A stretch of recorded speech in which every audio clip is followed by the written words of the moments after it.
rise for the Pledge of Allegiance.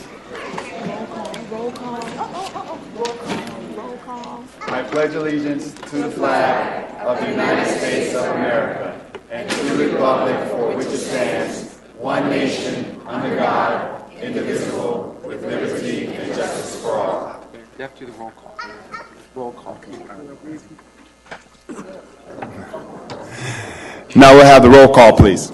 Mayor Messam. Here. Vice Mayor Riggs. Here. Commissioner Barnes. Here. Commissioner Chambers. Here. Commissioner Colburn. Here. City Manager Woods Richardson. Here. City Attorney Cole. Here. City Attorney Smith. Here.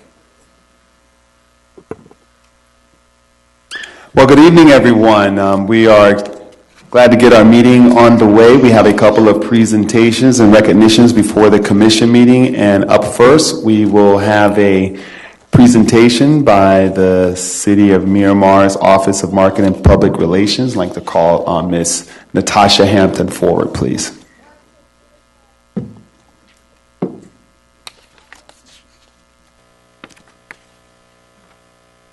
Just gonna play.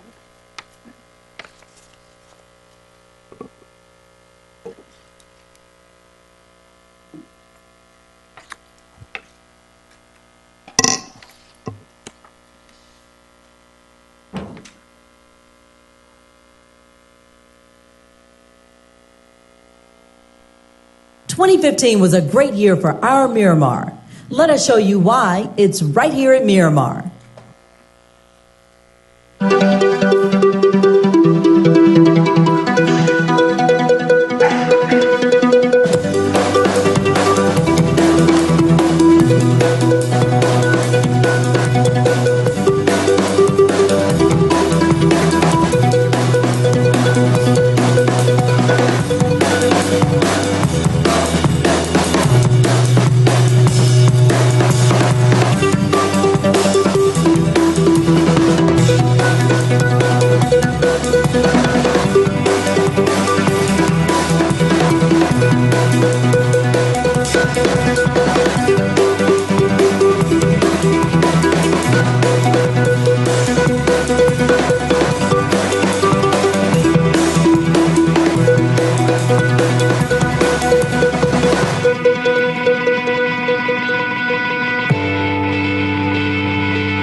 Here's what we have in store for you in 2016.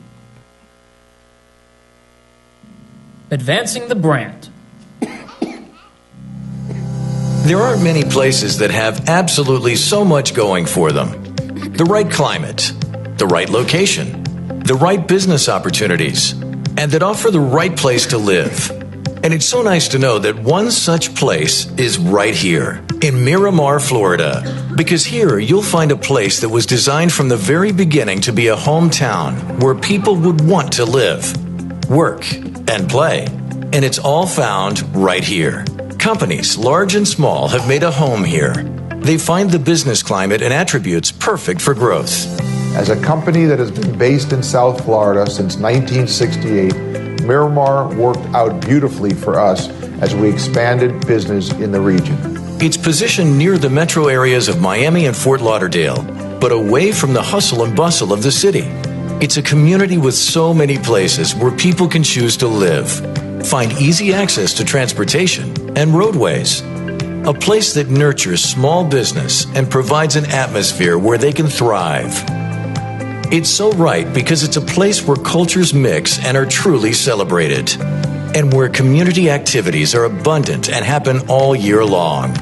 It's right here in Miramar, and so are you. It's a city that is invested in the cultural arts and has built a modern first-class cultural arts center, and is building a new amphitheater to be the centerpiece for outdoor concerts and community activities. The health of our citizens is a top priority. I live in this city, I work in this city, and it is truly, truly a privilege to ensure that the health care, all of the needs that you and your families have are provided to you in such a way. Every facet of life is important in Miramar. The young and the young at heart. With childhood academies to senior care centers, Miramar is all about the well-being of our citizens. It's right here. It's right here. It's right there. It's right here. It's right here in Miramar, and so are you. So when we say it's right here in Miramar, it's so true. Come visit Miramar, and you will see what makes it so right for you. Broadcasting 24/7 with news, information, and a little entertainment, too. You're listening to It's Right Here in Miramar. You heard right. The City of Miramar is streaming 24/7 on the World Wide Web, advancing our multimedia and broadcast reach. All you have to do is download the free TuneIn radio app, type It's Right Here in Miramar in the search box, and click on the station to hear it. It's Right Here in Miramar radio station officially launches on March 1st and will feature a twice-weekly live morning show for your listening pleasure. This will be an opportunity for the Commission to speak of capital projects, upcoming events, or Commission initiatives, and also an opportunity for community leaders and nonprofits to get involved as well. The rest of the programming throughout the day will be audio from our videotaped events throughout the city, which are already being shown on Miramar TV. Speaking of Miramar TV, we will continue to expand with more programming as it relates to city news and events. Last year, there were more than 75 videos of city programming televised on Miramar TV, and we plan to capture even more in 2016 with advancements such as live streaming. Influencing external publications. Good evening, Mr. Mayor, Vice Mayor, Commissioners. Natasha Hampton, Chief of Marketing and Public Relations. Influencing our external communications and publications is vital to making sure that we expand the brand and that it stays a positive brand. And forging partnerships and relationships with our external publications is key to that. I'd like to bring your attention to the Miramar Pembroke Pines City News. That publication was once the Pembroke Pines City News. That publication reaches 20,000 households in in Pembroke Pines and Miramar now. That by forging that relationship is now called the Miramar Pembroke Pines City News. As of last month, we released the first publication of Miramar Pembroke Pines City News, and we're really happy to inform that we were able to change the direction of this publication with the addition of Miramar in its news.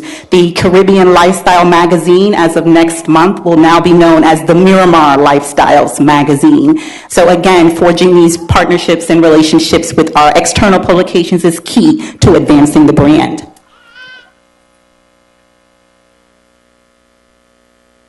Business Brand Ambassador. Good evening. City Brand Awareness was designed to be launched in 3 phases to support the engagement of employees, businesses, and the community. Phase 1 launched in 2015 with the Employee Brand Ambassador Program. In 2016, we will be engaging business and brand efforts with the Business Brand Awareness Campaign. For storefronts, business brand awareness begins with the business brand ambassador kits you have in front of you, which includes a letter from the city manager and items targeted for their ability to provide the business owner with a way to make our brand commitment visible to the rest of the community, and continues with platforms to encourage and patronage of business through City Beat and Stay in the Know through Business Pulse updates. The U-Card is powered by Spot On, as you've seen above. It represents the city's very first affinity card and acts as a key to our city for residents and employees at our Miramar industrial businesses, providing them with direct access to city programs and services at an incentivized rate, at the same time encouraging patronage of businesses in the city of Miramar, proving it's great to just work in the city of Miramar. Spot On is a locally based marketing and loyalty company that powers the U-Card with an active base of 17 businesses already engaged within city limits. So if you look up there, I'm sure you see some of your local favorites. Business, it's right here in Miramar. Program enhancements and public information campaigns. The city has traditionally outsourced public information campaigns. Now, OMPR designs these campaigns for city departments. We are collaborating with the city's Public Works Department to support a public information campaign designed to educate the community on stormwater and the rationale for planned fee increases. What you're seeing on the screen now is a snippet of the animated education component to reach our younger audience so they can educate their parents and peers on the importance of stormwater maintenance. In addition, you'll also see 2 mobile mascots in and around Miramar to help spread the word. We're also working with the city's finance department to develop a public information campaign, Pay Your Way, addressing the new 2% credit and debit card processing charges for city services scheduled for an effective date of March 1st, 2016. You can also see the animated video showing how Marty Miramar can avoid paying the 2% fee if he uses other means of payment. During the Black History Month celebration, we leveraged our partnership with Universe Soul Circus to raffle off 2 family 4-packs of tickets to anyone who completed the Community and Economic Development Department's transportation survey. More than 75 attendees completed the survey. OMPR played a strategic role in marketing the President Barack Obama, the exhibition, from inception to the VIP reception and community celebration, which had more than 600 attendees. At the request of Director Marva Ricketts, OMPR led the charge to rebrand the Department of Social Services Early Child Care Program with the assistance of Matrix 2 Advertising to create a new concept and a new name, MiramarVLs, Nourishing Young Minds. The program is now identified as the Early Childhood Academy to help the community identify it as having academic merit instead of just being a daycare facility. MiramarVLs, they truly are the future of the City of Beauty and Progress.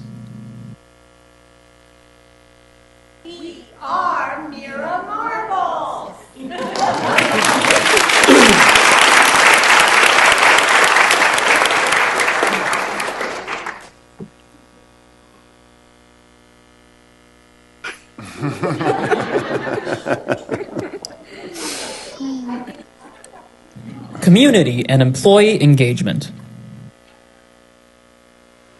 Last year, we presented that we have an ongoing and conscientious effort to make Miramar a household name worldwide, and we are continuing to grow in that direction. In October of 2014, the city had 1 Facebook page with more than 1,100 followers.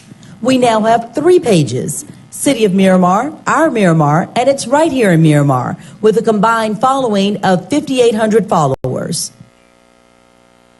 On Twitter, we started with 354 followers. We have now 1,500 and counting.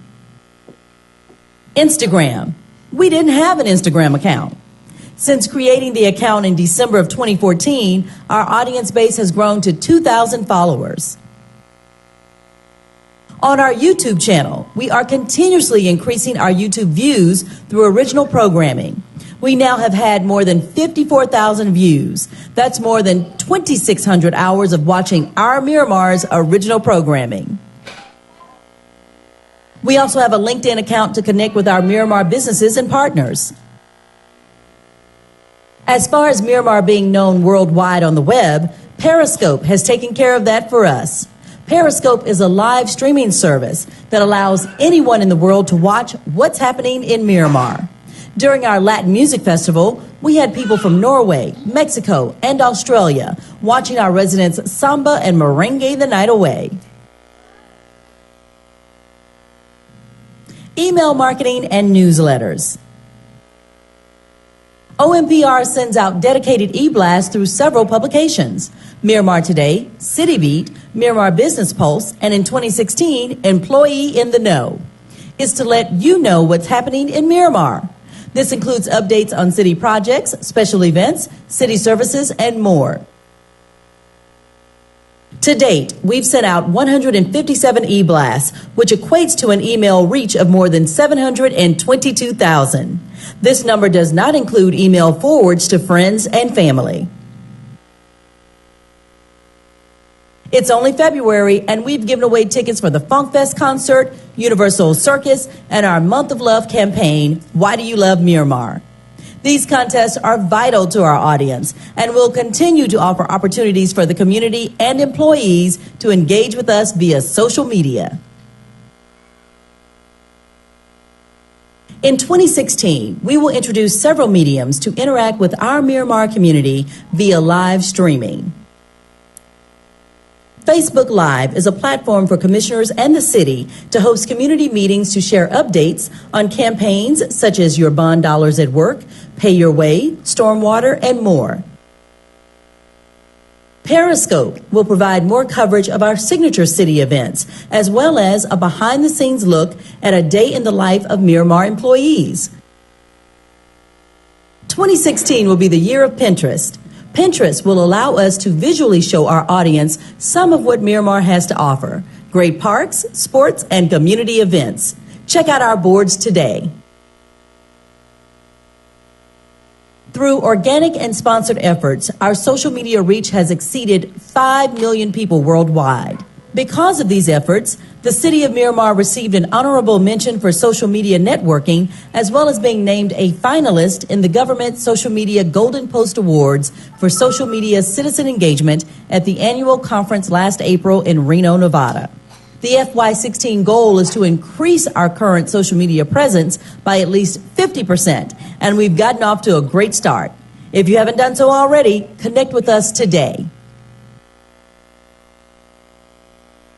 Not on social media? No problem. The city has targeted marketing campaigns to reach our diverse, multicultural, and multi-generational audience. We achieve this with print, radio, and television media buys, community outreach, and building collaborative partnerships with community leaders and organizations. These include the Latin Chamber of Commerce, Directorio Hispano USA newspaper, 1580 AM WSRF Haitian Radio, Rhythms Marketing, South Florida Caribbean News, and much more. In addition, city staff participates in outreach efforts by attending community meetings and events, such as the Miramar Park Homeowners Group meetings, Relay for Life, the Miramar Pembroke Pines Chamber of Commerce's A Sip of Wine, A Taste of Heaven, and much more. Protecting our brand is vital to our city's uniqueness and brand awareness. In 2015, the city began the process of copywriting and obtaining an official trademark for the It's Right Here in Miramar brand. We are happy to announce we've obtained the copyright and have also received a service mark. Within 90 days, we are anticipating the federal government to register the It's Right Here in Miramar brand.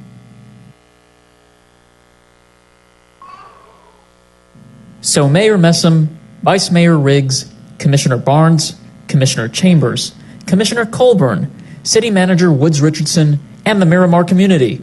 Remember, it's right here in Miramar, and so are you.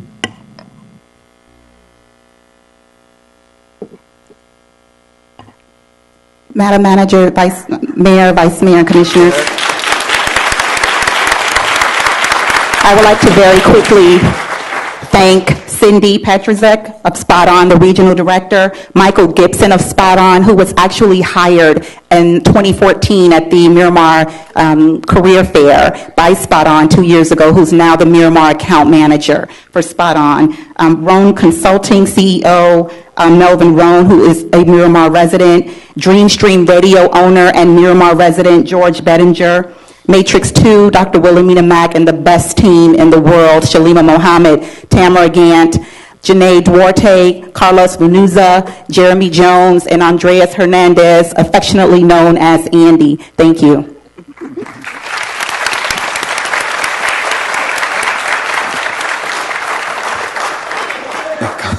And Kamasha Sibwa.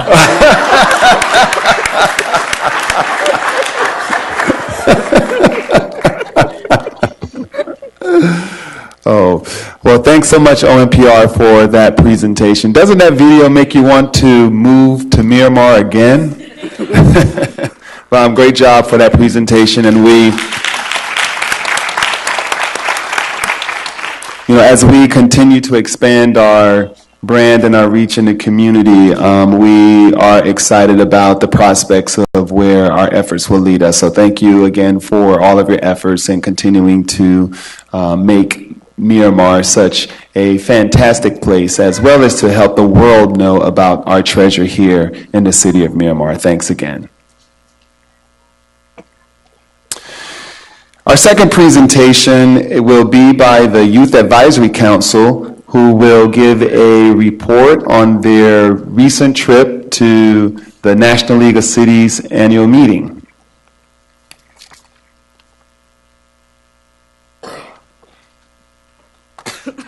And we have Ariadne and Sydney, or the President and Vice President with the Youth Advisory Council. Welcome, and the floor is yours. Good evening, Mayor, Vice Mayor, Commissioners, City Manager, City Attorney, City Clerk. We are the City of Miramar's Youth Advisory Council. I'm Ariadne, like you said. And I'm Sydney Robinson. And we're here to give a presentation about our trip to the National League of Cities conference and exposition that we attended last November. Each member took a part in formulating a formal report of the conference, so we invite you to read it at your leisure. Before I get into the conference, however, I'd like to talk more about, provide more background about the Youth Advisory Council, or YAC as we like to call it. The Youth Advisory Council is composed of 8 high school members, 8 high school students from the city's 2 respective high schools, Everglades High School and Miramar High School. We're selected by the mayor and chief of police through an application and personal interview process, and we work closely with the chief and mayor and their executive assistants to act as youth ambassadors throughout the city. Our council has a very service-based mission, so we're constantly in the community, involved in community service and volunteering. In the past, we've participated in Relay for Life, volunteered at the Sip and Taste event. We've gone to the State of the City address, Breakfast with Santa's in the picture above. One of our chief responsibilities is to attend commission meetings. So we're each required to attend at least 2 commission meetings throughout the year. I'm sure many of you have seen us in our full uniform throughout the year. We're also required to shadow department directors, and it's a great way for us to learn about municipal government firsthand. In the past, I got the opportunity to shadow the city manager and the CSI director, 2 completely different jobs on completely different spectrum, but nevertheless, very insightful and a great way to learn about how these employees work to make the city of Miramar so great. In the past, we also got to do a fun project, which was working with school resource officers in the elementary schools. So we basically provided a skit to talk about cyberbullying, and we presented it to 5th graders. And the SOAR program, it's students obtaining achievement and responsibility, but it's kind of like the DARE program that exists at in the Miami-Dade schools. So that was a fun project. We got to talk about cyberbullying and really relate to kids because they really listen to high school students.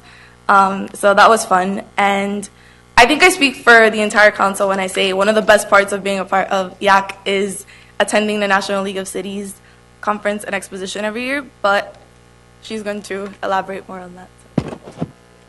Good evening, everyone. As Mayor said, my name is Sydney Robinson. I am the Vice President for this year.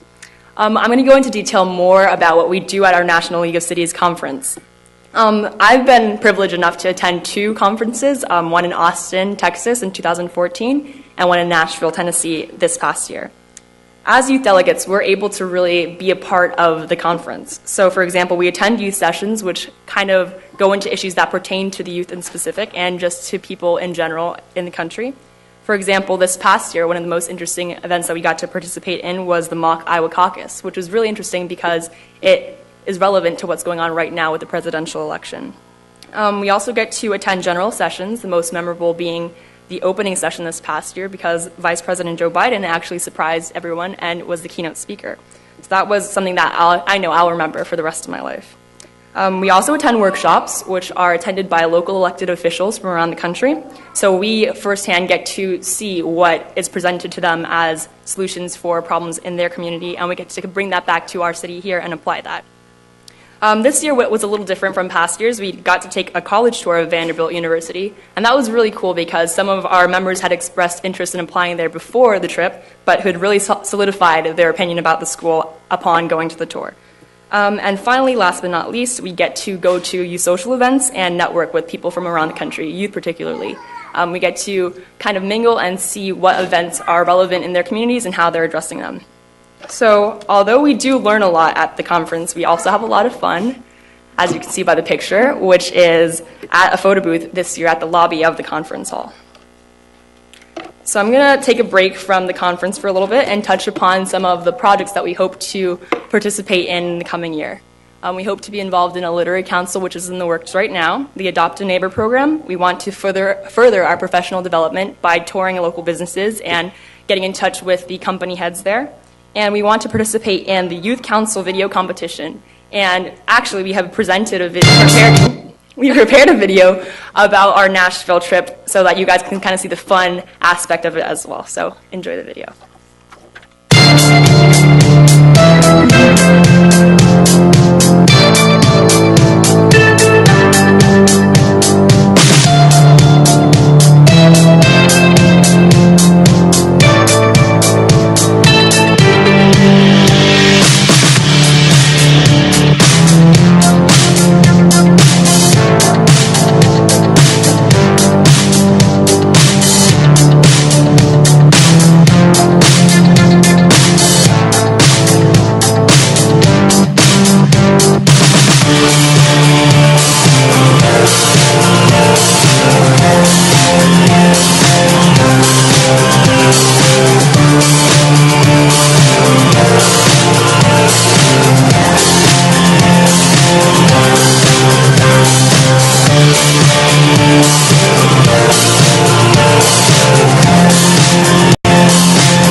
So thank you all for your time, and we look forward to speaking with you again at our end of year presentation in May. Thank you.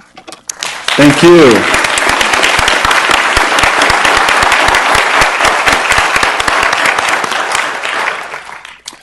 That was an outstanding presentation.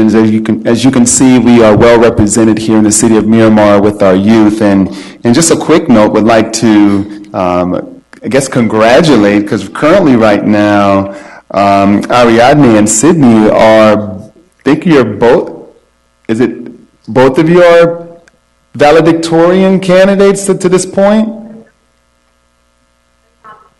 And Nadia, yes, for Miramar High School and Everglades High School. So not only are they doing awesome work in their extracurricular activities, but they're definitely taking care of business in the classroom. So congratulations again, and we look forward to an outstanding year this year.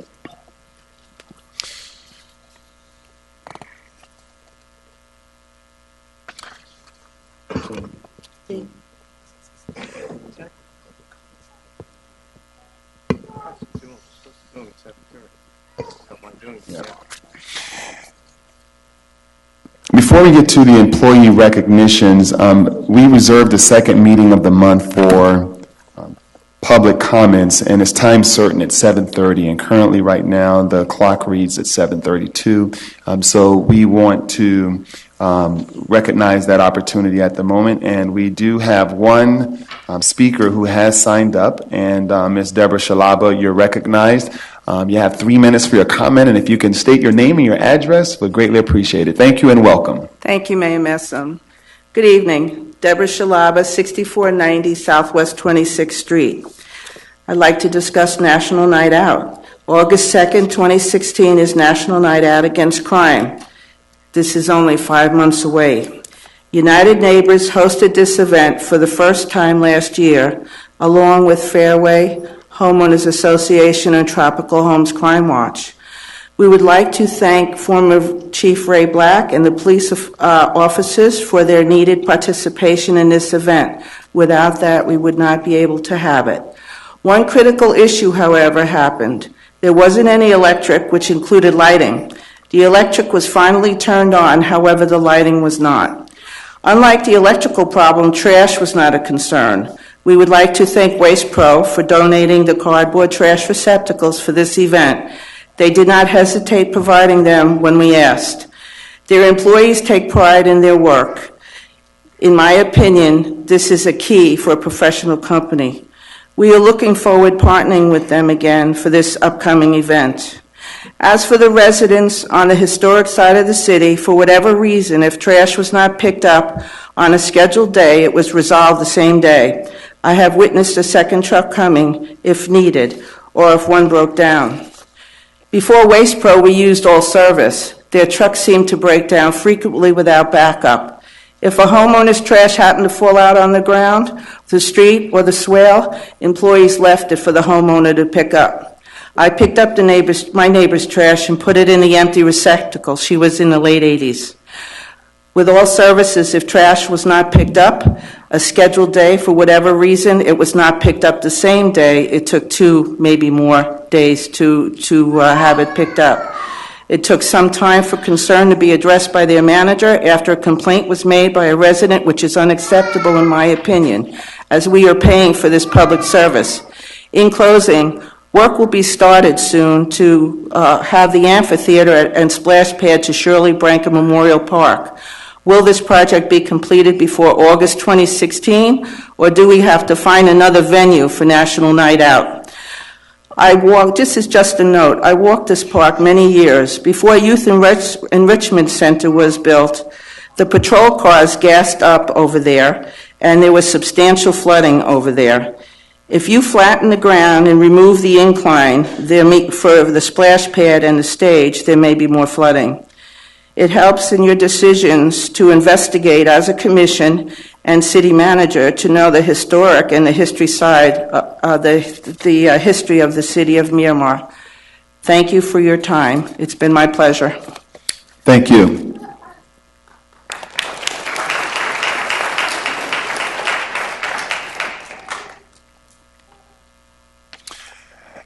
At this time, I will ask our HR Director, Sam Hines, forward for the employee recognition.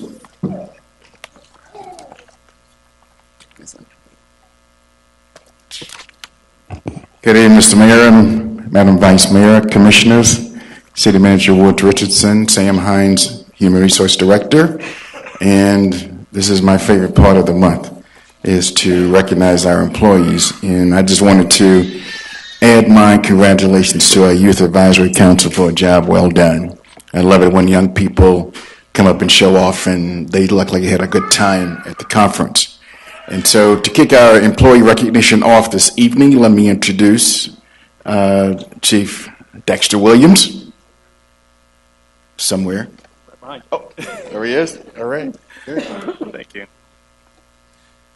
Good evening, Mr. Mayor, Madam Vice Mayor, Commissioners, City Manager. First, I'd like to thank you for giving us the time to recognize our employees. As you look to the rear of the room, you'll see them all standing to the rear, all to be recognized this evening. So if I can, and take the liberty of just giving them all a round of applause.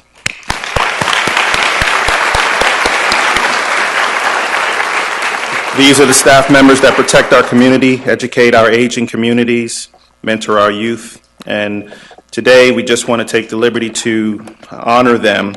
So I'd like to first call up Community Resource Officer Yesenia Diaz.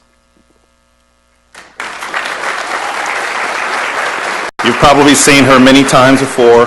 She's worked a lot over there with the senior citizen community. Our CRO Diaz was selected as Officer of the Quarter for going above and beyond her duties. Her efforts have a dramatic impact on the safety and welfare of our residents and had garnered recognition of the Community Resource Unit countywide.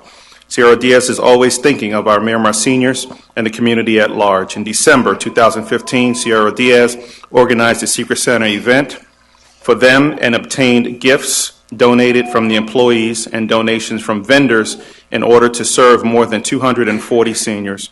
Bessie volunteered her own time to create the party favors for the event. During the holidays, Sierra Diaz donated blue holiday lights to the residents in need of her community. Her actions and dedication reflected positively on the Miramar Police Department. So on behalf of the Miramar Police Department and the city, congratulations on a job well done.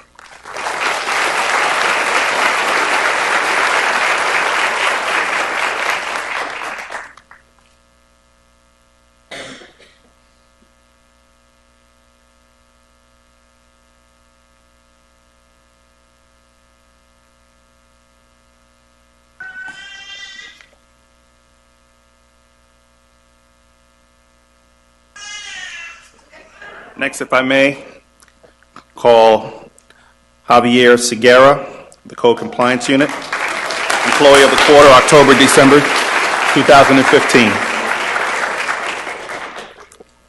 Code Compliance Officer Segura has remarkably served the City of Miramar Police Department since March 6 of 2008, initially in the Fiscal Management Division before transferring to the Code Compliance Department.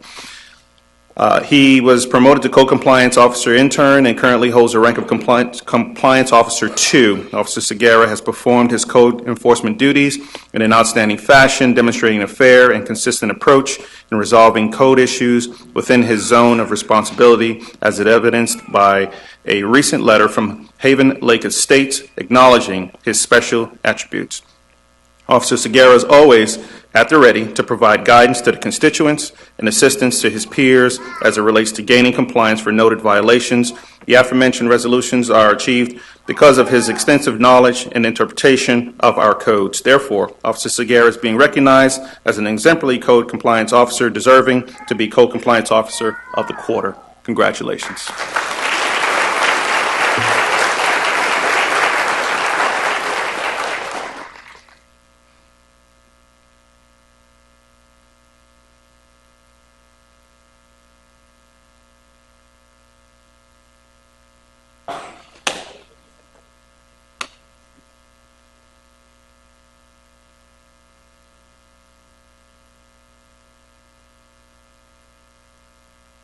Job well done, Javi. Job well done. This next employee is being recognized for Officer of the Year. Police Officer David Robbins, please come to the front. Officer Dave Robbins has been with the Miramar Police Department for 9 years. He is currently a field training officer where he is counted on as a mentor and a leader for other officers to follow. One example is an incident that occurred on May 20 of 2015 where officers responded to a domestic altercation. Upon arriving on scene, the suspect fled the area not knowing what had occurred. Officer Robbins led a contact team into the residence where a victim was discovered deceased. Based on officers' accounts, Officer Robbins maintained his focus and professionalism and was able to keep his fellow officers safe and focused on the protective sweep of the residents. Officer Robbins' keen observations upon arriving on the scene led to the apprehension of the suspect and demonstrates his daily commitment to serving the community while maintaining the highest level of professionalism. Part two to this, as it relates to him being Officer of the Year, in April through June of 2015, he was also nominated as Employee of the Quarter and received that award. This particular award he was unable to accept during that time period because he had endured a medical condition that prohibited him from working, and he was out of work for quite a period of time. So not only can he hold the honor of Employee of the Quarter for April through June 2015 and also the distinction of Officer of the Year, he now holds the distinction of Cancer Survivor.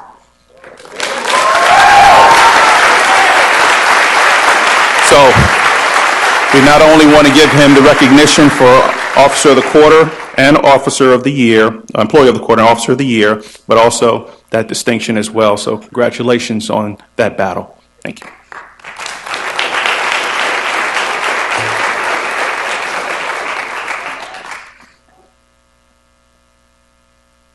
That gets you loaded up with gifts.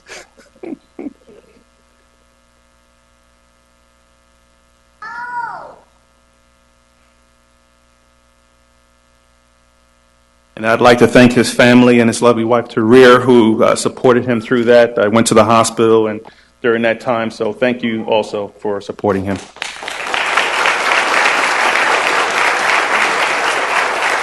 Next, for the Employee of the Quarter, I'd have Record Supervisor Karen Barnard come to the front, please. She'll be Employee of the Year for 2015. Congratulations on your selection as Miramar Police Department's Employee of the Year for 2015. Karen has been a loyal employee for 16 years. Karen was hired as a police administrative technician and was promoted to the records unit in 2006. Karen is receiving this award for keeping the entire police department engaged and encouraging and uplifting activities for exploring ways to enhance morale as the department's morale police, which she is, and for being an admirable leader. Every month, Karen presented interactive themes that motivated and inspired positively amongst employees, keeping them intrigued for what was to come the following month. Karen's supervisory skills surpassed what was expected of her. Karen is commended for her excellent work she does daily, for her loyalty and her commitment to the police department. Karen's sincere dedication is attributed to the continued success of this agency in countless ways and reflects positively. The Miramar Police Department is glad to have had you and continue to have a great working relationship with you. So congratulations on a job well done.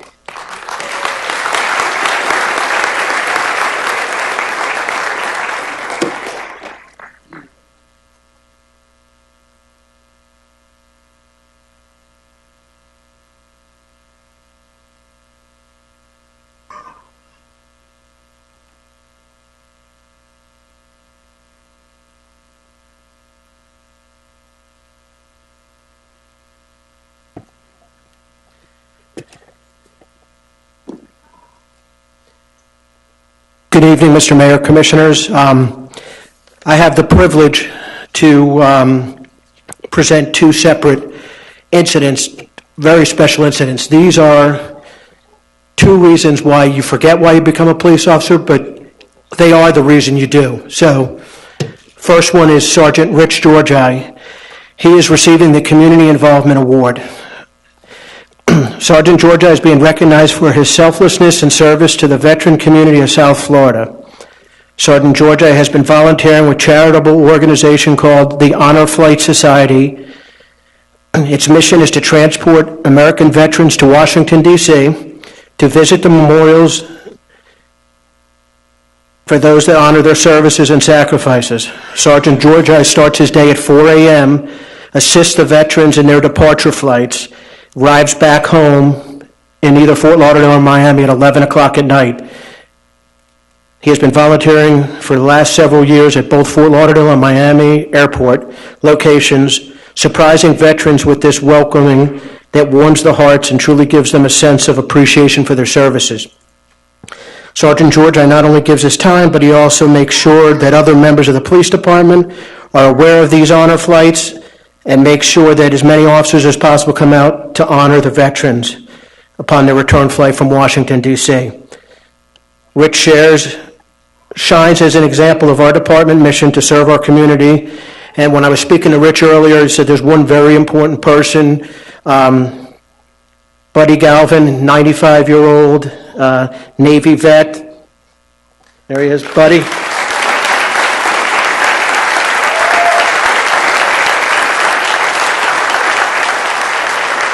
Buddy's going to say a few words. He's not only did he fly B-24s, but he was also the mayor of Hallandale. So I'll leave it up to you. Thank you. Thank you.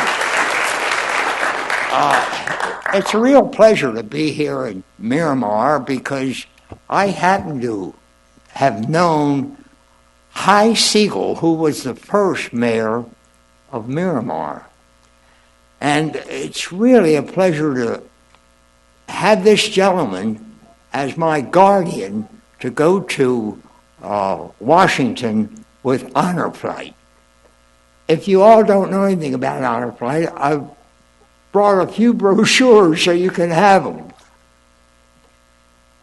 And I really appreciate it. And we also have a Naval Air Station Museum at the airport. I'm I'm promoting now. But that's what I'm used to doing, because I've been out in this area for many, many, many years. I'm a World War II veteran. And years ago, I had a country club way out here called Hollywood Lakes Country Club. Most of you most likely don't even remember that, but that was out here. It wasn't in Miramar, it was in Pembroke Pines. Anyhow, I'm here to congratulate Rich and his nice, beautiful wife, because they do a marvelous job. And not only was Rich my guardian, but his daughter also was a guardian. Now, let me tell you about a guardian. A guardian just doesn't... Pardon me?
Yeah, I saved that for it.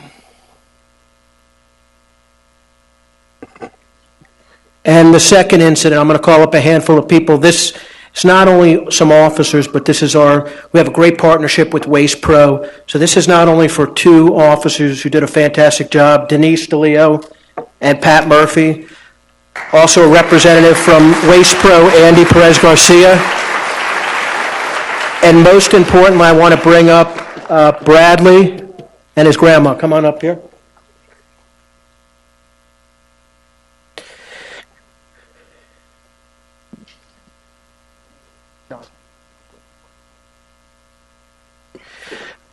On December 28th, 2015, Mr. Garcia was completing his Waste Pro route when he was summoned to a residence where an infant had fallen into a pool and was found floating face down in the water. The child was not conscious or breathing. Mr. Garcia immediately began CPR to the infant by delivering life-saving chest compressions for several minutes. Soon after, Officers DeLeo and Murphy arrived on scene. These officers assessed the infant's condition and determined that he had a slight pulse but was not breathing on his own. Without hesitation, Officers DeLeo and Murphy continued chest compressions and delivered rescue breaths until Miramar Fire Rescue arrived on scene and took over. The medical professionals at the hospital advised that those first few minutes when the infant received CPR saved the child's life. The infant eventually made a full recovery, and he's here playing with Chief Williams' badge. Officer DeLeo.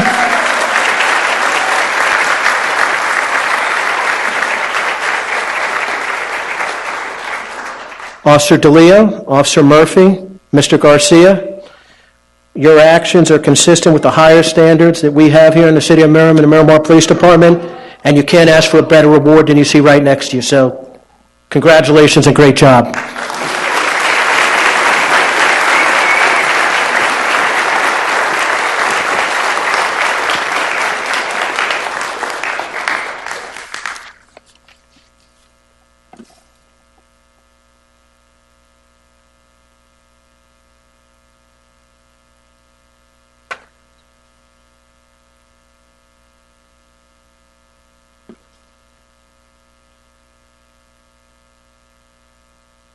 Thank you.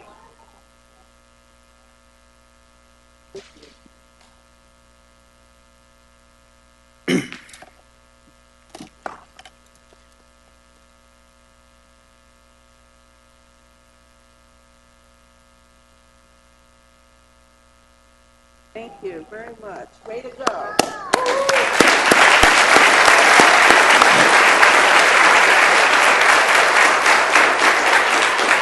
If I could ask our Miramar Police Department Prime Unit to please come to the stage. Good evening, Mr. Mayor, Madam Vice Mayor, members of the Commission, Madam Manager, Major John Savico, Police Department. This is our Prime Unit. They're getting a unit citation this evening, and Prime, as you know, our Prime Unit is preventing reincarceration through monitoring and enforcement. They've been a very successful unit in their mission through our city and helping our youths. Prime and our Strategic Investigations Unit detectives conducted a gang suppression operation in the month of December. This operation was initiated to combat several retaliatory shootings that took place in the month of November. Through intensive intelligence collection and professional dedication, Prime and SIU detectives were able to target the involved offenders. As a result of their efforts, no more shootings took place. The 30-day operation yielded 39 arrests in the targeted area. Also, over 1,300 grams of cannabis and 10 grams of cocaine were seized. Most importantly, 4 firearms were taken off the streets. Prime and SI unit detectives also simultaneously provided a safe environment by working the major shopping centers in our city during our holiday season. Therefore, the Prime and SIU units are recognized for their exemplary work with a unit citation. Congratulations and thank you for your commitment to our community.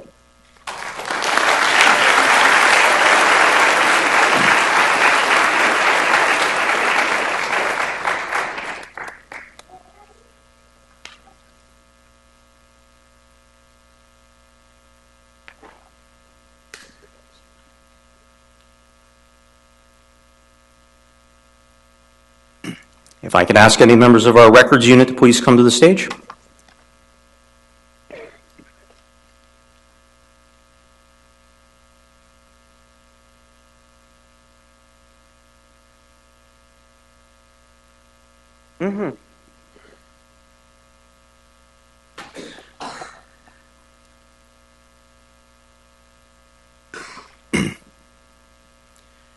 This is a small sampling of our Miramar Police Department Records Unit. During 2015, the Records Unit was operating with limited staff. At one point, 2 people were left to do the work that was usually completed by 5. Lisa Ford assisted the court liaison with serving subpoenas in support of the unit by answering phones and helping people in the lobby, all while continuing with her own duties as validations clerk. Tatiana Belmont became the sole court liaison, managing phone calls and emails from attorneys, making weekly court runs, and serving countless subpoenas.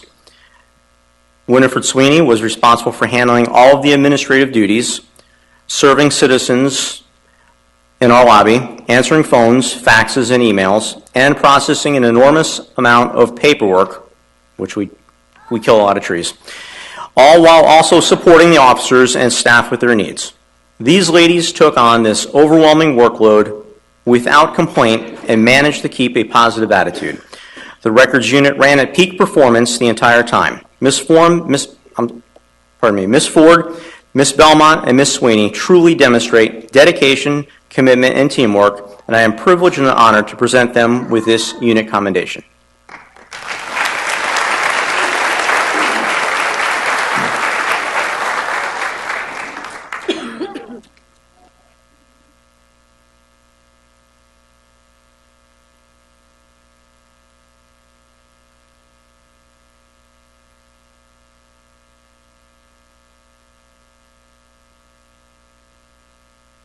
If I could ask Sergeant Mike Lewis to please join us at the front stage, please.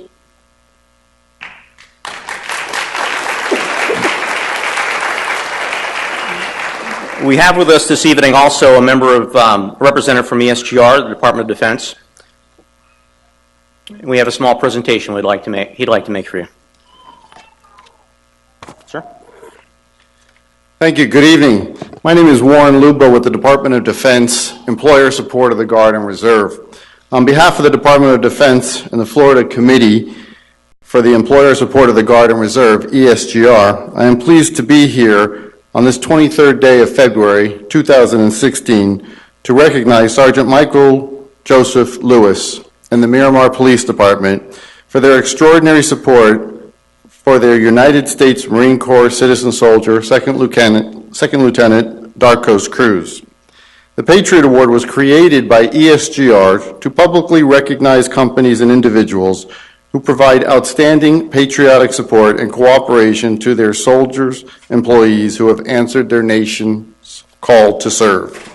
The award reads as follows: Office of the Secretary of Defense, Employer Support of the Guard and Reserve, recognizes Sergeant Michael Joseph Lewis as a patriotic employer for contributing to national security and protecting liberty and freedom by supporting employee participation in America's National Guard and Reserve Force. On behalf of the Department of Defense, the Florida Employer Support of the Guard and Reserve, and the United States Marine Corps, please accept this Patriot Award for your remarkable support.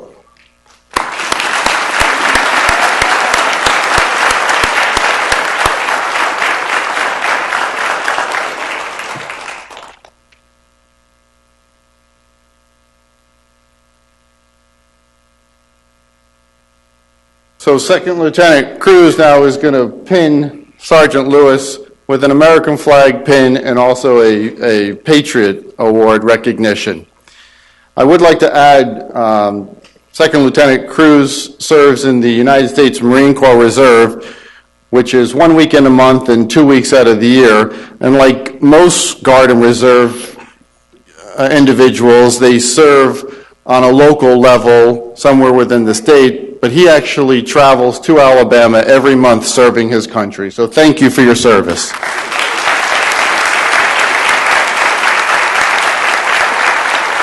That concludes the presentation for the Miramar Police Department. Up next, the Fire Department.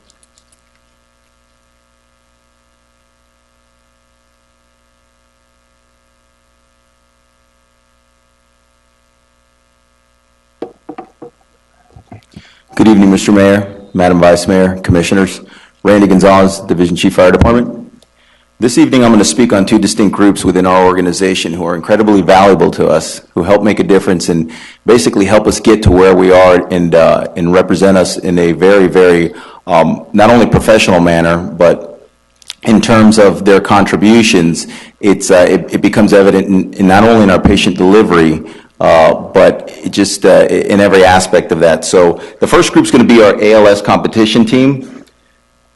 And just to give you a little history on the ALS competition team, this year our ALS competition team was very, very successful, and that's the years 2015 through 2016. And what they were able to accomplish was to win what is known as the Florida Cup. Now that cup, just like other events such as stock car racing, tallies a total score based on the number of competitions on how you place. So throughout the course of 9 competitions, our team was able to keep a very high score, so that in the end they were recognized as the best ALS competition team in the state of Florida. And this team here is made up of Battalion Chief Jermaine McFarlane, Captain Tron Welters, Lieutenant Cliff Ricketts, and not in attendance includes Captain Kelly Byrne and Captain Tim Roach. Just so that you know, going down to the tail end of the Florida Cup, before we won it, the City of Margate held the championship for the entire year of 2015, and we were required to come in first place in the very last competition, and we were hoping that Margate would not go any greater than 4th. Well, as fate would have it, we scored first, Margate scored 4th, and now we own the trophy for 1 full year.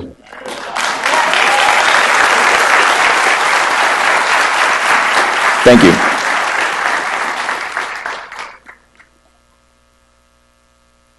Now, the next group I'm going to speak on is an internal group within the fire department known as the EMS Committee Group.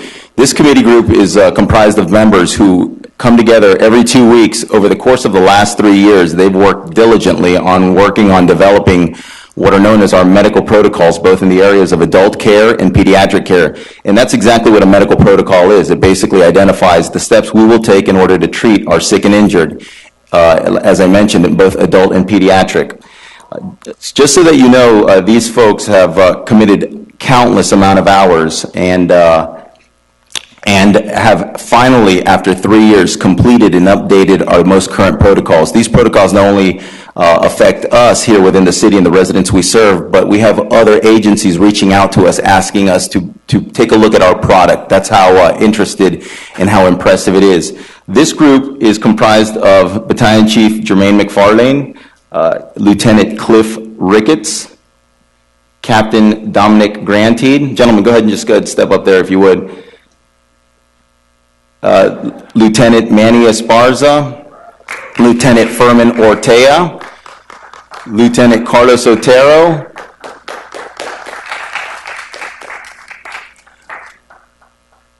Lieutenant Frank Ruiz, Lieutenant Tracy Serbovin, and firefighter Tommy Waters.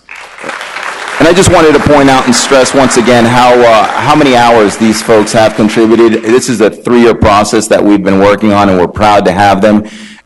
As I mentioned, we do have a great product, and protocols are not the only thing they do. They do research and development. They field test products. They help iron out all the issues which exist within the emergency medical services just to make us better. So, again, I thank you folks for your contribution, and this is our EMS internal committee. Thank you.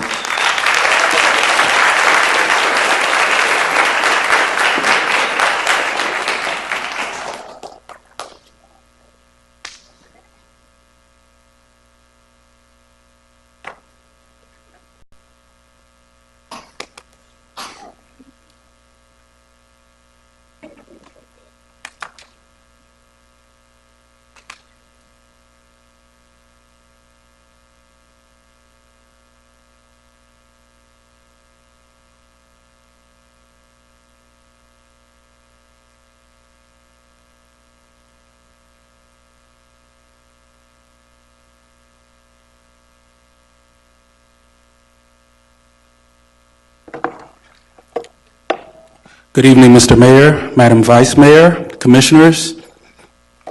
Bruce Britton, Assistant Fire Marshal.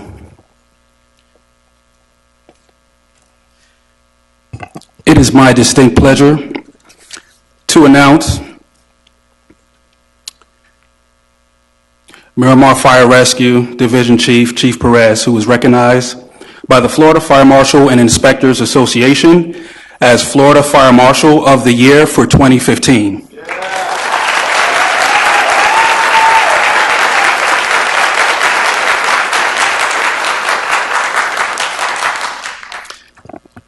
The Fire Marshal of the Year Award honors an individual that has demonstrated a commitment to reduce losses associated with fire and other hazards through progressive leadership, dedication, and valuable contributions to the field of fire prevention and life safety.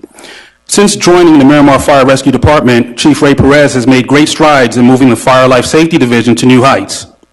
The accomplishments are numerous to include the complete reorganization of the division's process resulting in a substantial increase in operational functions, the creation of a hazardous materials inspection program that will increase the safety and security of our stakeholders for years to come, as well as mitigate identified dangers currently existing, the creation of Miramar Fire Department Radio, an educational delivery methodology in which our reach to the community has increased exponentially. We have delivered multiple podcasts and educational and safety messages to the masses and continue to do so on a regular basis. The formation of a fire safety plan review, educational initiative, and creation of standard operating procedures. This program allowed for the reduction and turnaround of plans review from 3 months on average to a 72 hours maximum. The inception of digital fire reviews that allow for real-time results to design professionals, the first of its kind in our state. The creation, certification, and delivery of multiple state-required training courses to our first responders with no financial impact to the department.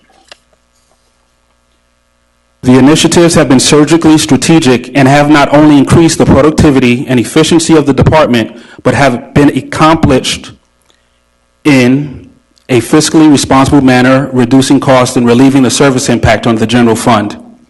He continuously encourages his staff by providing opportunities for education and growth. During his long career in the fire service, Chief Perez has been a major contributor to the operations of multiple divisions to include EMS training, Special Operations Risk Mitigation, Administration, and Fire Life Safety Bureau as his fire marshal, responsible for all aspects of emergency service delivery. During his 30-year tenure in the fire service, he has received multiple accolades to include the Life Saving Award and multiple commendations for meritorious service. A firm believer in education, Chief Perez holds a Master in Business Administration as well as Finance, Leadership, and Strategic Management. His undergraduate studies are confirmed in all facets related to the fire service and emergency medical services. He is a nationally certified fire and explosive investigator, paramedic, and registered nurse, and holds multiple certified instructor ratings such as Fire Service Instructor, Hazardous Material Instructor, Public Safety Dive Instructor, Law Enforcement Firearm and Defensive Tactics Instructor, and numerous others. He maintains active memberships in numerous professional and trade organizations and has served as past president and vice president of the Miami-Dade Fire Chiefs Association, as well as president of the Dade County Fire Marshal Subcommittee. Chief Perez's professional achievements are numerous and distinguished. He is truly deserving of this recognition, and he proudly represents our city of Miramar. Thank you.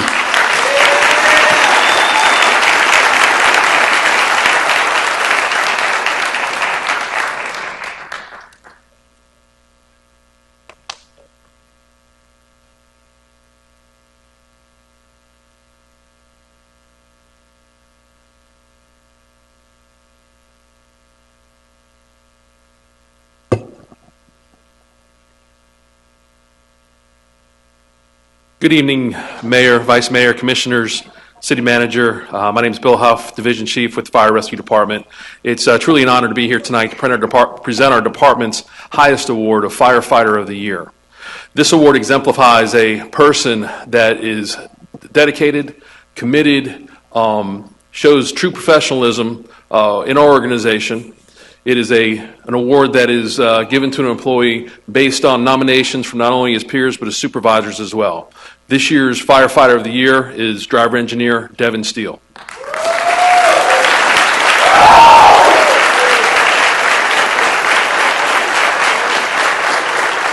While there's no one single action that Devin Steele has taken to deserve this award, he demonstrates his dedication, commitment to our community, our department on a daily basis. Devin is a graduate of Everglades High School and has completed the firefighter apprentice program at that school in 2007, where he earned his firefighter and paramedic certificates. From there, he was hired in 2008 by the City of Miramar and was promoted to the position of driver engineer in 2013. Devin Steele is a person that we rely on heavily. As firefighters, the community relies on us when they need help. Well, when we need help, we call Devin Steele.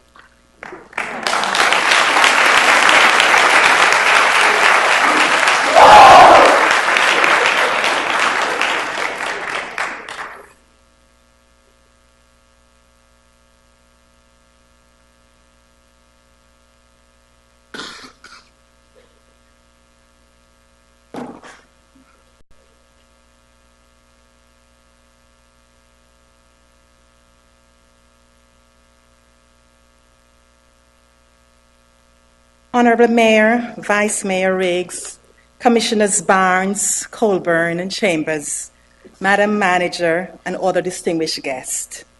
It gives me great pleasure to recognize 3 Human Resources Shining Star.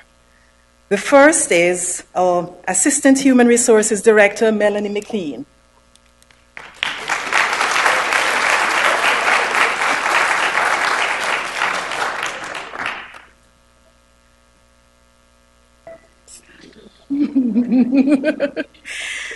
Melanie joined the City of Miramar July 21st, 2014 as the Assistant Director of Human Resources. For the 1.5 years that Melanie has worked with the city, she has undertaken a tremendous variety of issues, problems, and processes. Some have been very routine and process-oriented, but others have been acute, high liability, and very complicated. But no matter what it was, Melanie's approach has always been the same. Let's do it correctly. From the inception, it was evident that Melanie had the professional knowledge, expertise, proficiency, and experience to handle the most sensitive and complex HR issues with awareness of the law, HR best practices, and a genuine concern for the well-being of employees. In addition, we appreciate and admire her for her honesty, integrity, dependability, and her willingness as one of the HR leaders to navigate and solve challenging HR issues. She's a true HR professional.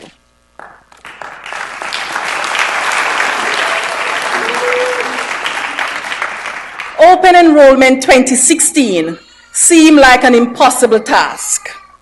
It was hard work, a tight deadline, and much pressure from stakeholders who waited to see what would happen. Melanie led the open enrollment team.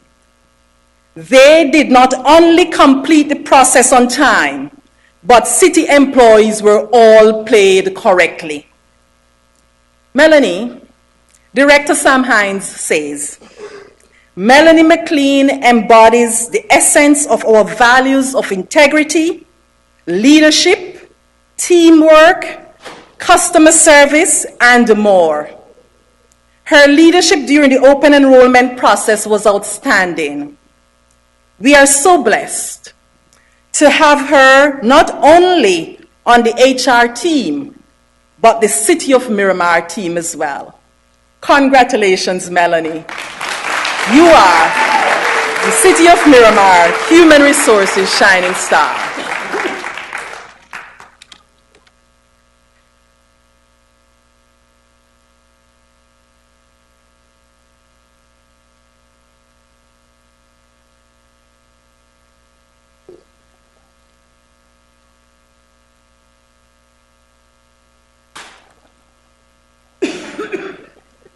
Our second recipient is Antoinette Wilson Beckford.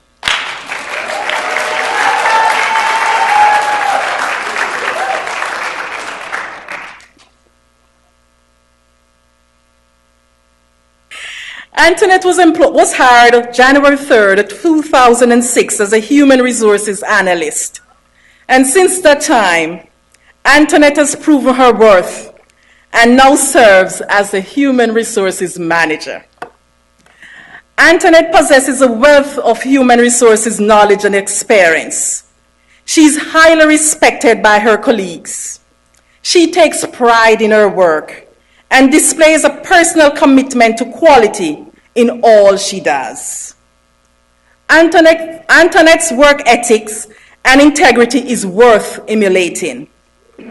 She has mastered the complexity of the new Munis computer system and is the HR employee private consultant on HR-related Munis matters.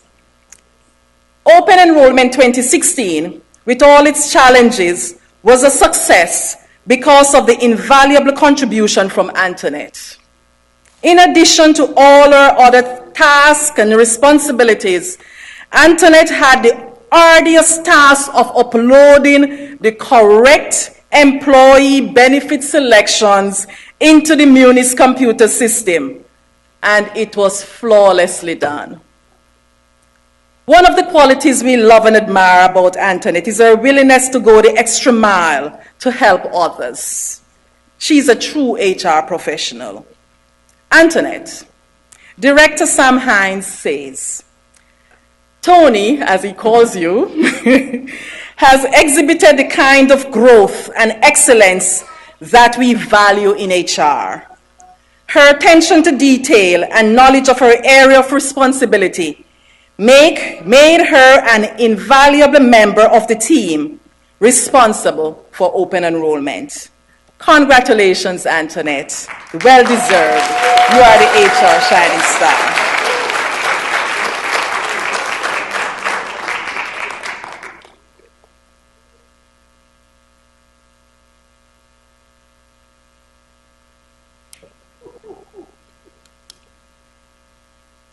Our third recipient is Osmara Diaz.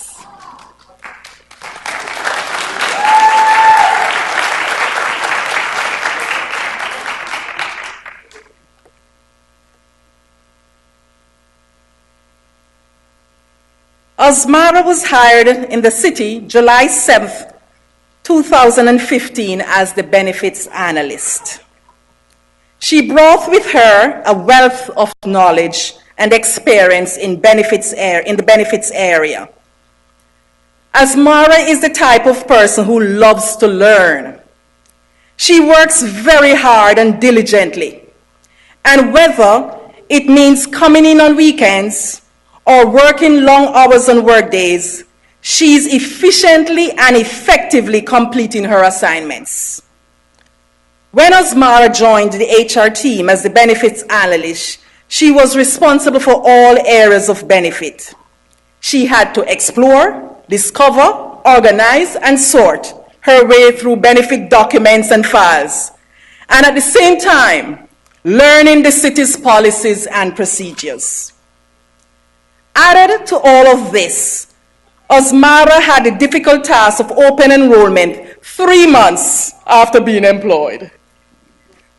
As a member of the open enrollment team, Osmara was the first point of contact for employees. She was responsible for collating and comparing the current employee benefit selections to ensure the 2016 employee benefit enrollment information was correct. It was no easy task to be learning city's computer system and policies and processing open enrollment, but she did it very well. And through the entire process, she was always smiling. Osmara constantly strives for excellence, genuinely cares for people, and is empathetic towards, which explains why she's liked and respected by all with whom she interacts. Her extra effort, dedication, insight, and opinions were extremely valuable to the success of the department during open enrollment. Osmara, Director Sam Hines says, even though Osmara has been a member of the HR team for a short period, her leadership during the open enrollment process was superb. Her excellent knowledge of employee benefits enabled us to have a flawless open enrollment. Congratulations, Osmara. You are our HR shining star, and Osmara's family is here as well.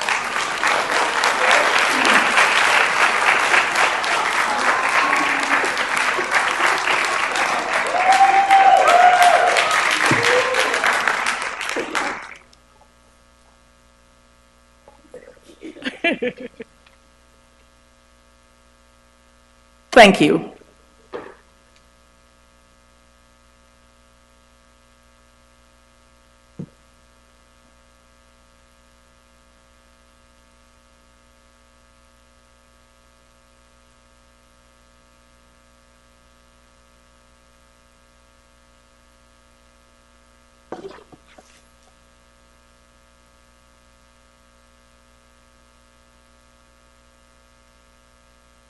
Evening, Mayor, Madam Vice Mayor, City Commissioners, Madam City Manager behind everybody there, and City Attorney and City Clerk.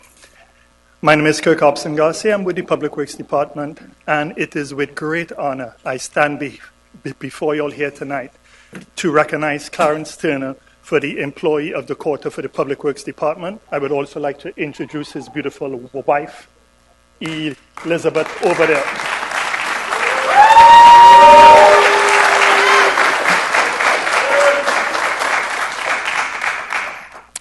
Clarence started with the city in 2000 as a bus driver. He has worked his way up to a bus driver 3. Approximately 1 year ago, our transit supervisor retired, and we asked Clarence to step into that role as the transit supervisor. Clarence can work independently and he knows when to ask for help. He has developed great relationship with his staff, and he works to keep the transit system on schedule, which is not an easy job, let me tell you. He is somebody that the city can rely on, and I rely on him daily. I'd like to share a story with you about what, that demonstrates Clarence's integrity and how he cares about his job. While dropping off his senior residents at her home, Clarence observed that the resident appeared to not be feeling well. He reached out with his concerns to social services, who in turn contacted his family. This resident lived alone, so the family called a next-door neighbor, and they also called an ambulance. Clarence took it upon himself to wait there until the next-door neighbor was able to come over and relieve them. Later on, that resident called to thank both the public works staff and the social service staff for what they did to help her. We believe that this is an excellent example of an employee who takes the initiative and really cares about the city, its residents, and the quality of his work. It is my pleasure to present to you Clarence Turner, Public Works Employee of the Quarter.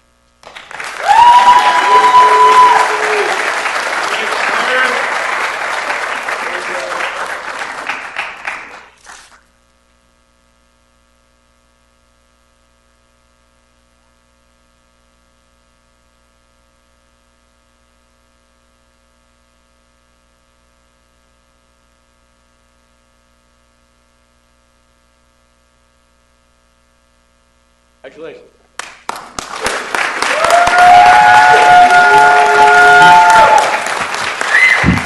I didn't recognize Clarence with the tie on. I'm always seeing him working and in his uniform. Hey, Clarence. I didn't know. The employee brand ambassador, we would just like to recognize them. Just going to run off the names, and if they're here, please come up. These are our employee brand ambassadors. They cheer for Miramar at the events, the city events, and they really promote the wonderful things that are happening in our city. So our employee brand ambassadors, Allison Adams, Utility Billing Specialist Finance; Cassandra Murray, Senior Utility Billing Specialist Finance; Account Clerk 1, Takara Noble, Finance; Edlin Griffith, Client Service Assistant, Community and Economic Development; Administrative Secretary 1, Frankie Mae Daly, Police; Grant Accreditation Manager, Kim Morrow Lopez, Police; Evidence Property Supervisor, Glenda Armstrong, Police; Kelly Armstead, Arts and Education Administrator, Cultural Affairs; Wastewater Operator 1, Mark Roberts; and Customer Service Specialist 1, Tiffany Davis, Parks and Recreations. Thank you.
No, I don't think I have all. Okay.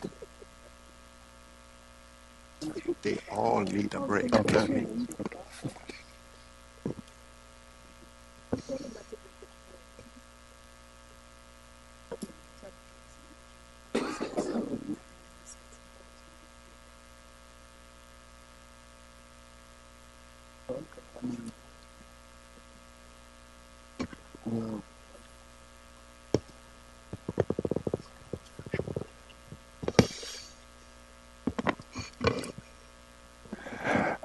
Okay.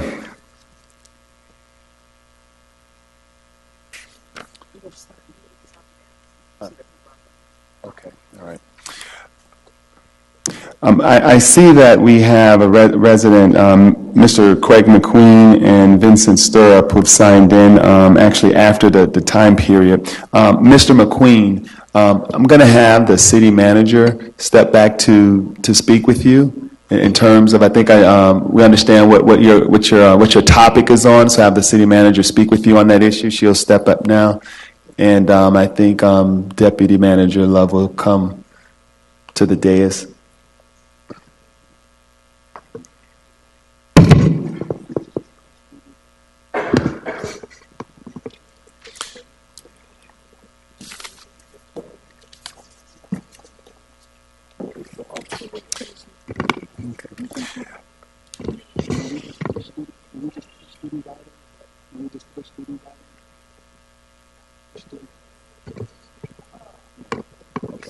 Okay. Consent agenda. Items listed on the consent agenda are viewed to be routine, and the recommendation will be enacted by one motion in the form listed below. If discussion is desired, the items will be removed from the consent agenda and will be considered separately. Anyone wishing to comment on any item on the consent agenda should approach the podium now. Yes, if you could state the name and the item you wish to speak on. Deborah Shalaba, 6490 Southwest 26. Temporary Resolution R5966.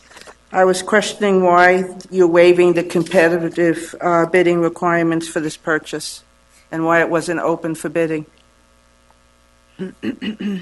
That's item, which number? Item Number two? Number item two. number 2. Yeah. Okay. It says waiving the competitive bidding requirements for the purchase of the city, and my question is, why are we doing that? Okay. Does any other person on the commission have an issue with number 2? Okay. I'm hearing none. There was a question regarding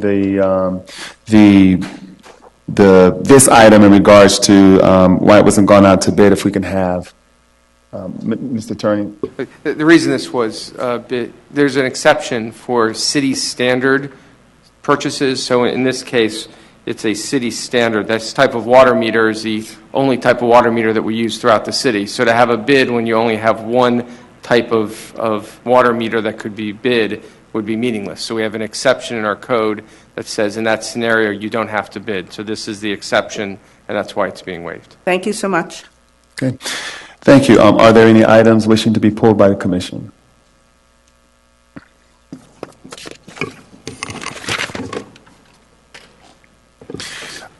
I only have on number 4 in terms of the monitoring and blasting related services. Yes. I don't need a presentation, but if you could just give us an update in regards to this item. I know my office has received a lot of calls in regards to some of the uptick in blasting activities in Northwest Miami-Dade County, and how does this item relate to that? Mayor, if we're going to have a discussion on it, you should pull the item, vote on the other items, and then we'll get to this item. Okay, so item number 4 will be pulled. Are there any other items? Can I have a motion on the balance of the consent agenda? Motion to approve. Second. Call the roll. Commissioner Barnes? Yes. Commissioner Chambers? Yes. Commissioner Colburn? Yes. Vice Mayor Riggs? Yes. Mayor Massa? Yes, item number 4, please. Item number 4 is a resolution of the City Commission of the City of Miramar, Florida, approving an interlocal agreement with Broward County for inspection, monitoring, and blasting related services to be performed by Broward County Environmental Licensing and Building Permitting Division, authorizing the city manager to execute an interlocal agreement and providing for an effective date. Mr. Good, you're recognized. Good evening, everyone. Thomas Good, Public Works Director. So just to background slightly and just share a little bit about what your concerns were. So, prior to 1999, there was a lot of blasting because there was a lot of development. They were using the fill, to build a development. As development grew and grew and grew, it became more and more complex because blasting and the vibrations start creating issues with the already developed home.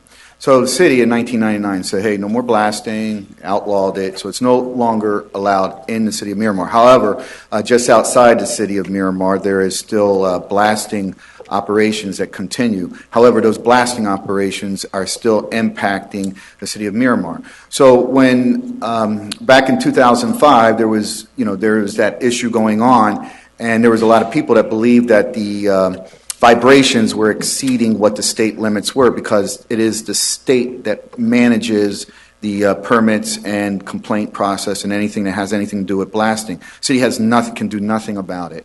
So the state sets limits. They were blasting. It seemed like they were going beyond. The city at that time said, we want to go ahead and check out and see if they're really within the limits because at the time, the only seismographic people that you can get are the people that were working for the blasting company. So what happens is Broward County happens to be able to do that. So they're a great third-party person for us because they don't have any relationships other than just doing the service. So they did that for a while, and everything seemed to be okay. They really were not exceeding the blast vibration limits. So we stopped doing that. What happened was the White Rock Quarry, which is one of the biggest operations in northwest Miami-Dade County, kind of moved their blasting further and further away from the city of Miramar because they work in cells. Well, lately they've started moving their cells back close to the city of Miramar, and now the blasting vibrations are becoming more prevalent again. And so we just wanted to go through and redo and make certain that the reports that are being submitted to the state fire marshal are indeed correct. And that way we can make certain that we're providing our residents with assurances that they're not exceeding any of those vibration limits. If residents are feeling vibrations from blasting and they have any inquiries, who should they contact? What information can be provided to them? So if residents are believing that they're being harmed by the blasting, they would call the state fire marshal. I do have the contact information here if it's necessary, but it is the Division of State Fire Marshal, and you can get that through the state website. And then what happens is, you can call them, they'll talk to you a little bit. However, but if you file a formal complaint, they do have an obligation to come out and to investigate your complaint. So you have to file a formal complaint in writing to them if you want them to come out and really check. If you just call them and say, hey, I'm thinking that they're not doing the right thing, they're not going to do anything. So you have to do it in writing. All right. Thank you for that update and that information. I'll entertain a motion for approval. Motion to approve. Second. Call the roll. Commissioner Barnes? Yes. Commissioner Chambers? Yes. Commissioner Colburn? Yes. Vice Mayor Riggs? Yes. Mayor Messam? Yes. Item number 6, please. Item number 6, a resolution of the City Commission of the City of Miramar, Florida, approving appointments to various city boards and providing an effective date. I think we have a couple of appointments. Commissioner Colburn? Yes, thank you. I have 2 appointments, one for the Youth Advisory Board. I'd like to appoint Cozy, MBA. And for the Parks and Recreation Board, I'd like to appoint Carlos Ramsey.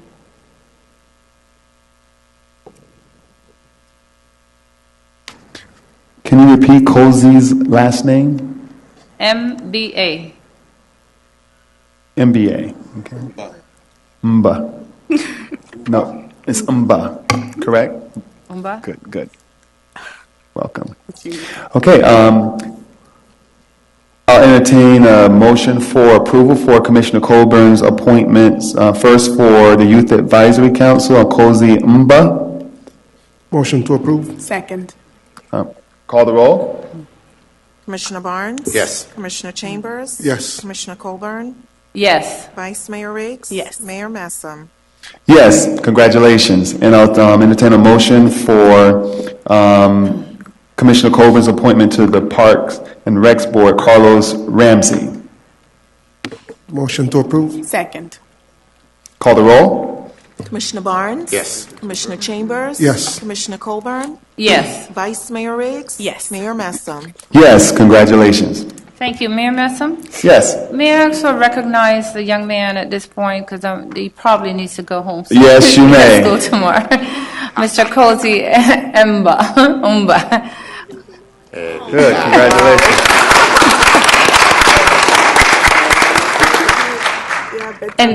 And also Mr. Carlos Ramsey. Thank you.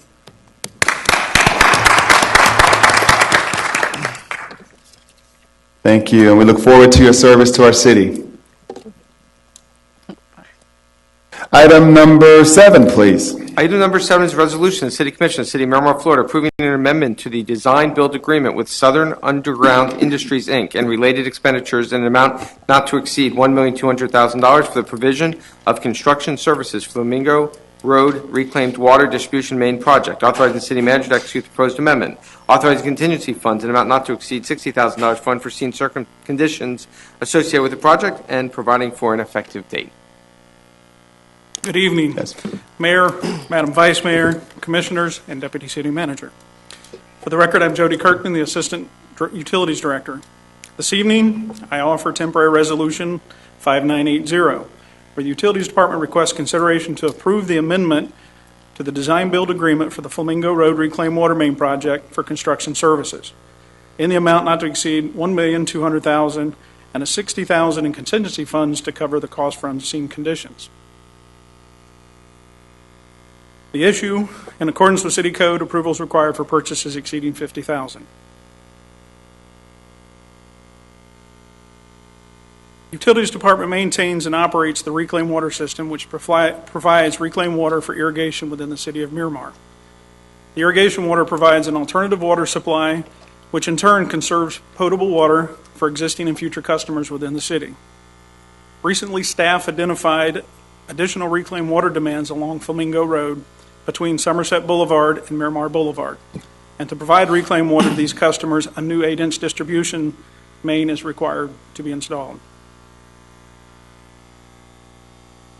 The new reclaimed water main will be installed along Flamingo Road, where the main will connect to an existing 8-inch main at or near Miramar Boulevard.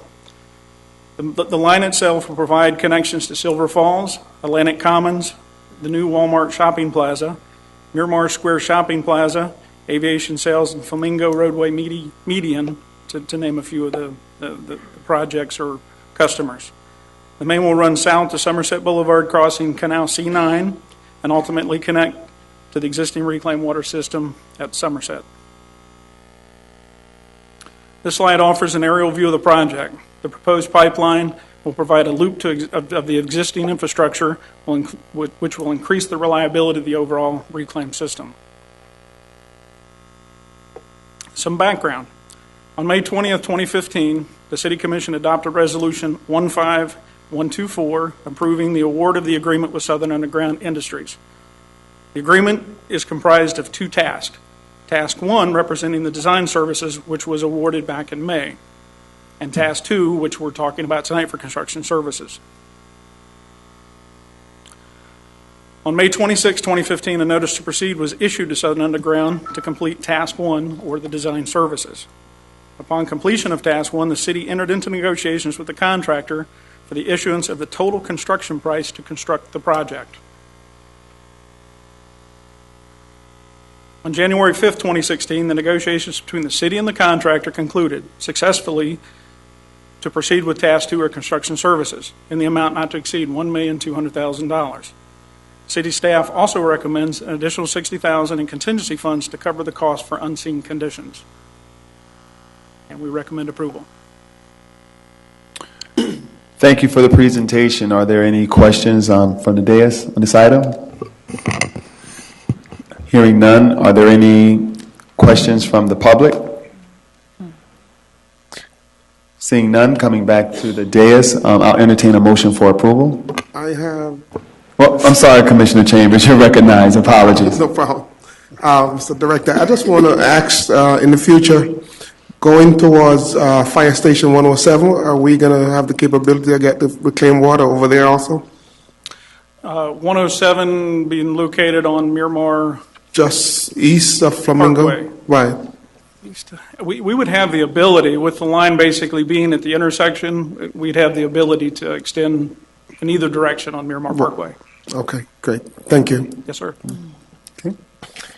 Hearing no further questions, I entertain a motion for approval. Motion to approve. Second. Call the roll, please. Commissioner Barnes? Yes. Commissioner Chambers? Yes. Commissioner Colburn? Yes. Vice Mayor Riggs? Yes. Mayor Massam? Yes. All right. Commission reports. Starting from Commissioner Colburn, working our way back towards me. Any reports? Nothing to report. All right, thank you. Commissioner Chambers. Thank you, Mr. Mayor. I have the pleasure of being in Tallahassee this last week with for my colleague, Mr. Mayor. I want to thank you. Always you have a lot of energy and to run around and get things done. Thank you so much. I appreciate you and Vice Mayor Riggs and also Commissioner Colbert. It was a good working relationship in Tallahassee, so we got some things done. Tonight signify why I'm sitting here as a commissioner in the beautiful city of Miramar. Very good display for police and fire employees. They do a good job in the city of Miramar. And my resident, they set the standard. So it's a great city. I like what we're doing here, and we want to continue. It's a privilege to serve. So it's just a blessing to see what we can accomplish here in this beautiful city of Miramar. Thank you. Thank you, Commissioner Chambers. Commissioner Barnes? Just recognized. a couple of mentions. Maybe most opportune that I kind of sneak in here. My intention to request of our city manager and the appropriate staff to look at the possibility of a COLA increase for our various commissioners and mayors' secretaries. I'm submitting. But my notice is for a citizenship drive, which I've been talking about for months. Finally, we have a date set. It's April the 2nd, a Saturday. We are going to have the citizenship drive in our banquet hall. A number of attorneys are going to facilitate us by coming to help residents who are green card holders to fill out their applications for citizenship, and we're hoping that we'll be able to then and there complete it so we can actually bring it to the post office. Various means are going to be used to promote and advertise this event, and you'll be hearing more about it. But put it on your calendar. It's the 2nd of April, a citizenship drive to take place here. A lot of people I know would like to vote in November. Thanks. Good. Thanks, Commissioner Barnes. Vice Mayor Riggs, you're recognized. Thank you. First, I'd like to say a very, very special thank you to Ms. Hampton for advertising the health fair for me that took place a couple weeks ago. That is definitely not my specialty. You're excellent at what you do, so thank you very much. It was a great turnout.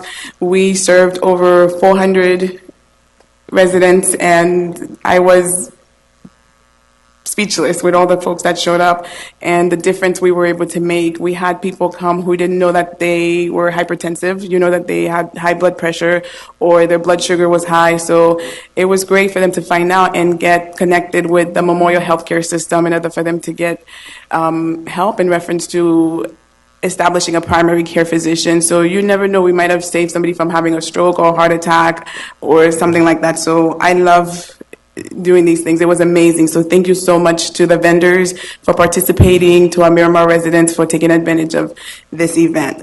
I have a question. When is the next workshop, and what are the topics that are going to be discussed in the next workshop? Do you have that, Madam City Manager? Yeah, on the back. It's on the back? Okay. I would like to add a couple of things to the list of discussion on that day. I don't have that on the back of mine. The green one? Is that in April? Yeah, right there. This one. No, I have ethics and then commission retreat. When is it? On the 2nd, there's a transportation workshop. April 2nd? No, March 2nd. March 2nd? So it's around the corner. And Okay. the cannabis ordinance, I think, is on March 23rd. March 23rd. Okay. That's And- correct. and we have ethics March training. 2nd would be the transportation sales surtax, and March 23rd would be the Broward County marijuana ordinance for the cannabis workshop. Okay. This is what I would like. I would like to set up a workshop where we can add it to the one that's going on to discuss a couple of things. The overcompensation for employees in regards to commission events. For example, the event I just had in reference to the health fair, with all the fees that were added, for example, fire inspection, permit fees, tent fees, the different staff, it added up to over $2,000. And if you think if we do like 3 events for the year, you're talking almost $6,000. So if we could have a discussion in reference to how to offset some of this, because for example, the tents were 10 by 10 removable tent. Do we really need all this extra expense? For example, the fire inspection is $500. So if we can have a conversation on how to offset some of this cost, because after all of this cost, there really isn't any initiative money to provide anything for the community. So can we add that to the next workshop? Yes. The discussion? Okay, perfect. Do we have consensus to? Yes. Okay, yes. It seems like we have. Thank you. Consensus, so. Yeah, some of this, do we want to do a workshop? Yeah. Yeah. In reference to offsetting some of this cost. I'm on board. Okay. Thank you. And can we research also if other cities are, charging for the fire fees when the commissioners do events, comparison? Okay. That's it. Thank you so much. Thank you, Vice Mayor Riggs. Just a couple of announcements and updates.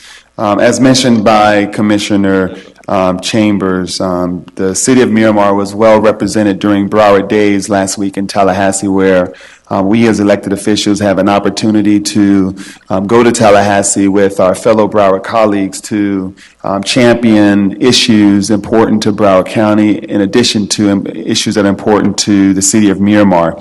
We had an opportunity to meet with our local delegation, as well as key Florida legislatures and Florida elected officials at the state level and the Florida House of Representatives, as well as the Senate, to discuss important issues in regards to Miramar. Our lobbyist-run book scheduled a couple of meetings that we were able to attend as well, and we were able to advocate for Miramar's state legislative priorities, some of which included grant funding or funding requests for 2 of our utility projects that have been submitted, as well as for a cultural arts grant as well. With our ability to meet with our representatives, as well as key committee chairmen that are responsible for appropriations, especially during the legislative session, it's very important for us as a city, as well as we as elected officials, to advocate on the city's behalf, to let them know that Miramar is here, and our projects and our initiatives are very important. So I'd like to thank Commissioner Colburn, Chambers, and Vice Mayor Riggs for their support during that effort during Broward Days. Second, another important legislative issue that's going on in the state legislature right now is that there's a current fracking bill that is progressively making its way towards a floor vote, and that's Senate Bill 318. As you all know, that this commission has taken a stance in regards to an application right now for a drilling permit right outside of the city of Miramar. So we have already taken a stance in terms of our opposition to oil drilling, especially right outside of our city, going through our natural resource in terms of our drinking water in the Everglades. But I'm asking the community to contact Senator Tom Lee and who is chairmanship of the committee that will be voting on this item next week. And I'd like to get consensus from the commission to authorize me to write a letter on behalf of the city to formally oppose this bill that would allow fracking in the state of Florida. And it's almost, incomprehensible to think that, we would allow, as a state, fracking through our, precious drinking water supply with that process. So if without objection, I'd like to ask for just to reaffirm the resolution that we've passed, as well as to speak for opposition for this bill. Okay? All right, thank you. Next to last, just wanted to remind the residents that you have one final weekend and a few more days to visit the City of Miramar's exhibition of President Barack Obama, which is being displayed at the Anson Family Art Gallery at the Miramar Cultural Center. The last day will be February 29th, and so there's one last weekend to visit the exhibit. And finally, just wanted to thank our staff for working with the Universal Circus that was here for, I think, approximately a couple of weeks. I think many of us had an opportunity to enjoy the circus, including our young kids from schools, our seniors, and just visitors from around the county actually visiting the Universal Circus. They always do a great job.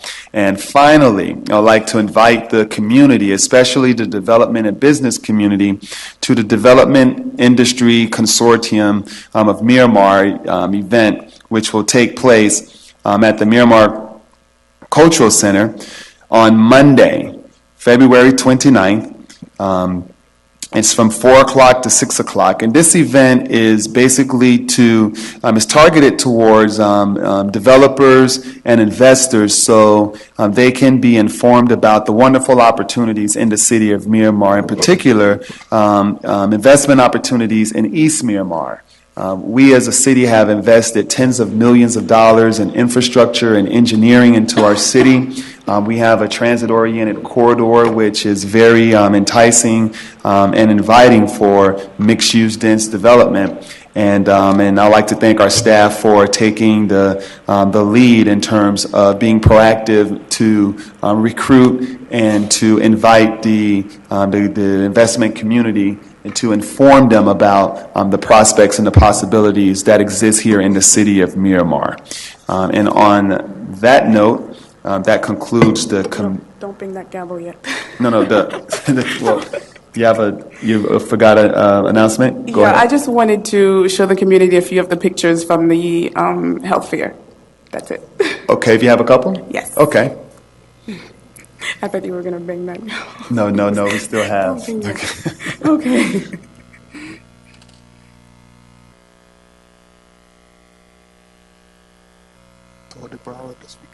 Okay. Our seniors.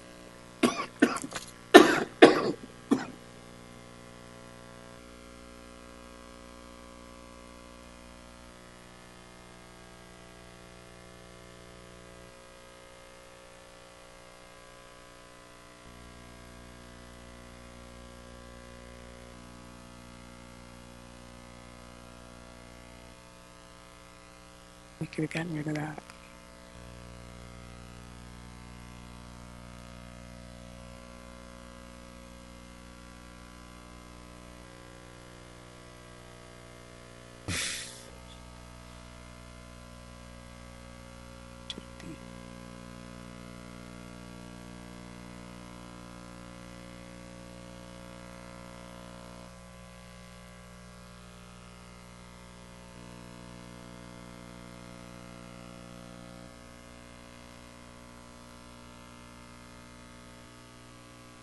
She won a bike. She's going to give that to her grandchild. Give it to her grandson. We gave away 5 bicycles. Yeah, she won one of them, so she won her bike. during that, somebody became hypoglycemic during the event. So, great time to educate.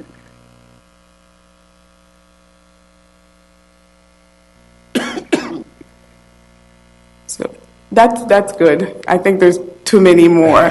But thank you so much, everyone, for contributing to this. Natasha, my goodness. The people were texting me, about the advertisement. And afterwards, people text me that this was the best health fair they've ever been to and that they've been to plenty. So I'm so glad that the community took advantage. So thank you again. I'm elated of the outcome. Good. Vice Mayor. Yes. That lady who lives in Silver Falls that won the bike, you have to pay me for taking home. I had to take that bicycle all the way home. She won it. I'm the transporter for the bicycle. You can't do that. She won Okay. that fair and square. Well, great event. Also, we would like to also remind the community to support the Tour de Broward, which is held annually at the Miramar Regional Park, will take place this Sunday.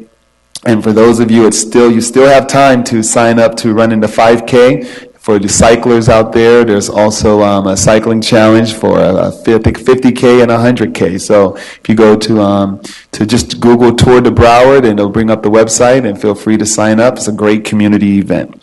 Madam Manager reports. City Attorney report. On that note, we are adjourned.